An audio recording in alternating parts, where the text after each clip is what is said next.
Дорогие мои, позвольте в этот знаменательный для нас всех день сказать несколько непротокольных, но, поверьте мне, очень искренних слов.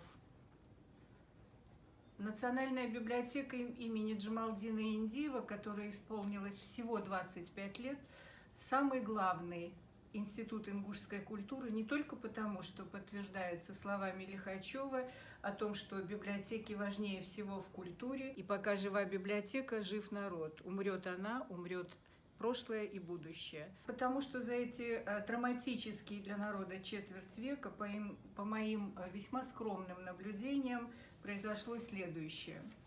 Прежде всего, вы за 25 лет прошли путь всех древнейших библиотек мира, начавшихся как хранилище последовательно глиняных табличек, свитков, рукописных, а затем печатных книг.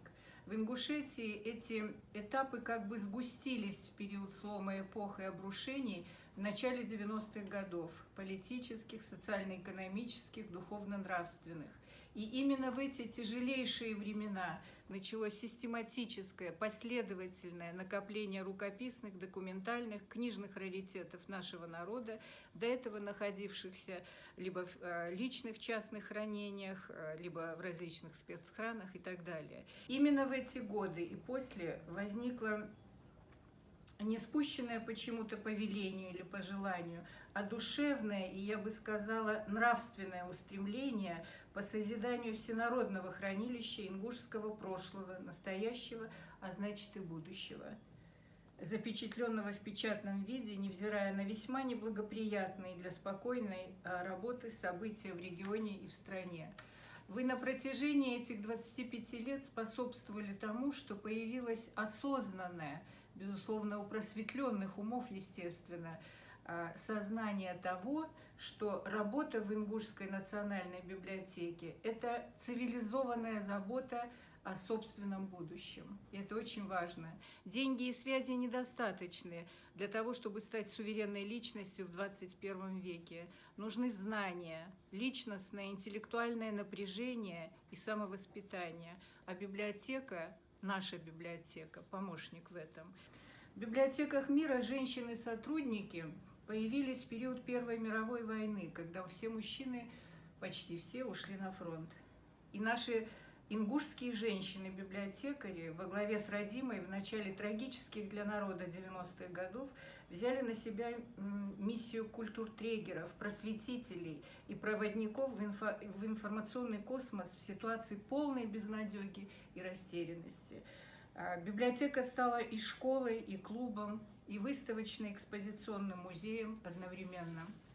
Но самое главное, на мой взгляд, для поколений постсоветских ингушей библиотека стала почти сакральным местом, с большой буквы, эмоционального, искреннего осмысления и высокого переживания самой жизни как таковой в совместных обсуждениях разножанровых текстов авторов разных поколений и судеб.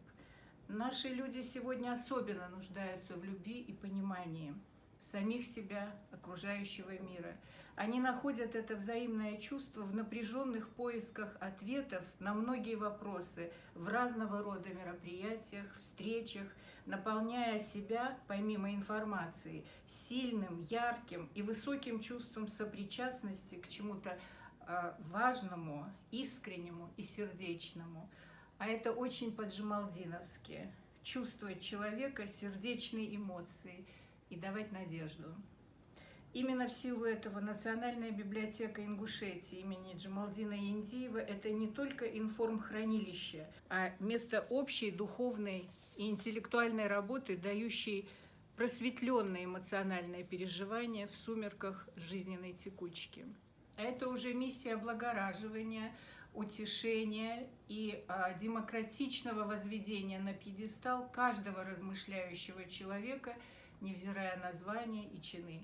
В силу этого обстоятельства Национальная библиотека Республики Ингушетия имени гуманиста Джамалдина Индиева не просто не шумный голос нашей культуры, а реальный шанс будущей жизни нации.